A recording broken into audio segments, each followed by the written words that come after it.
Today I thought in the spirit of New Year's, I'd talk about dealing with harsh critics and how to use that to your advantage with whatever your goals are, whether they're music or something else. I've broken it down into 6 different steps, so let's get started with number 1.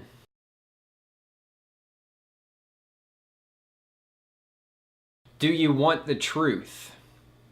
Are you ready for the truth? Because sometimes people are living in this fantasy world where they want something, but they want to be almost kind of fooled without realizing it, thinking that they're the best singer, they're the best soccer player, whatever it is they want to do.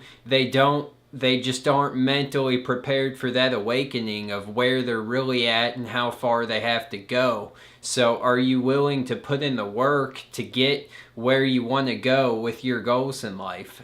Do you want the truth?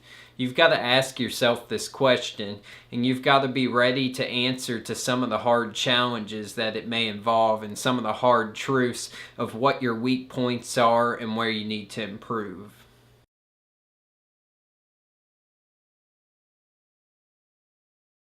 If you've determined that you do want the truth and you're ready to work to overcome the challenges, your next step is to investigate your critics and determine what their motives are. Are they sincerely invested in helping you, or are they more motivated by their own ego because they think they have a better idea to tell you? And if they don't want to sit there and take the time to listen to your thoughts and you talk about these goals that you have and dig a little bit deeper to find out why they're telling you what they're telling you, and they're not ready to hear your disagreements if you have any, then maybe this person isn't somebody that you want to spend your time with having a conversation with about what their criticisms are, about what you're doing. Make sure the people you are talking to, if they're going to be a harsh critic of yours, are actually determined to help you and take the time to do that.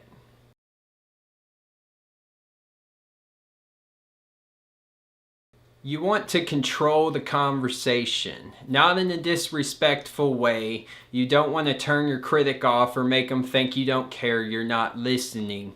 But you want to communicate with them so that they understand you have to process certain things. There may be only so much harsh criticism that you can take at a time, and that's okay. You don't have to be talking to your critic every single day. It can become overwhelming.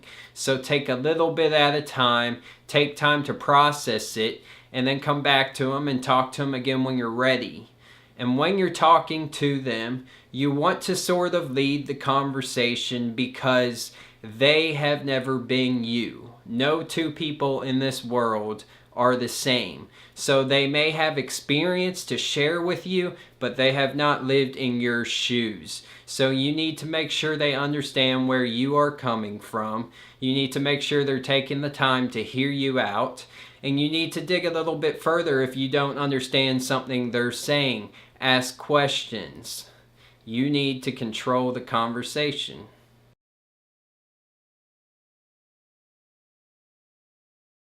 The 4th step is don't be afraid to debate. You may disagree, and that's fine. If somebody is actually invested in helping you, they're going to want to take the time to hear what you have to say, hear your arguments in the matter, and come up with some type of response.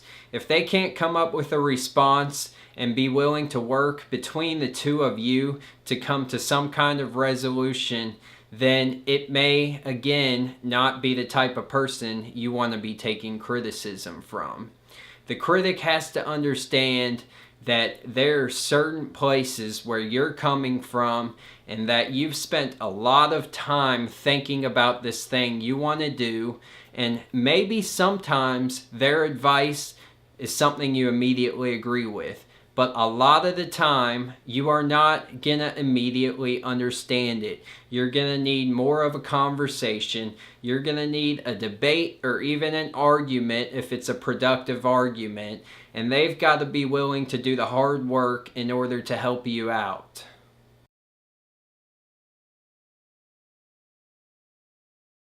Number 5 is to ask for clarity.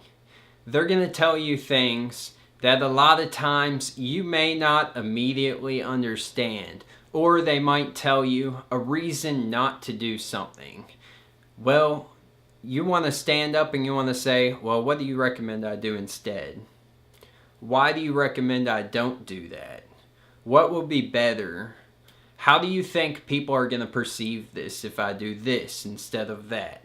And so on. You want to have as clear a picture of what your critic is telling you as you possibly can.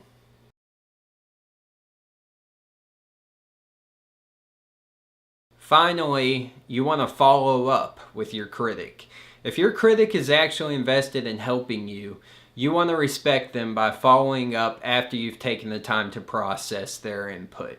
Understand you may not immediately have a response. And a lot of times a critic is going to want you to immediately respond or immediately have a reaction. And they're usually not expecting you to come back later and tell them what the result was. And maybe that's why they want some sort of immediate reaction. So these things can take time to process. But after you've spent a few days thinking about it and contemplating, if you have more questions about their feedback, come back to them and ask them. If you've come to a solution that their feedback has helped you achieve, then go back to them and tell them. And that sums it up. Harsh critics are not always a bad thing. You just need to find the ones that are genuinely concerned with helping you out and taking the time to have a debate or a conversation with you in order for both parties to have a clear understanding of what's going on involving your goals. If you can do that, and if you can sort of moderate the amount of criticism to an amount that you can process effectively and still stay on top of your goals, then you are on the right track and you can actually benefit from criticism.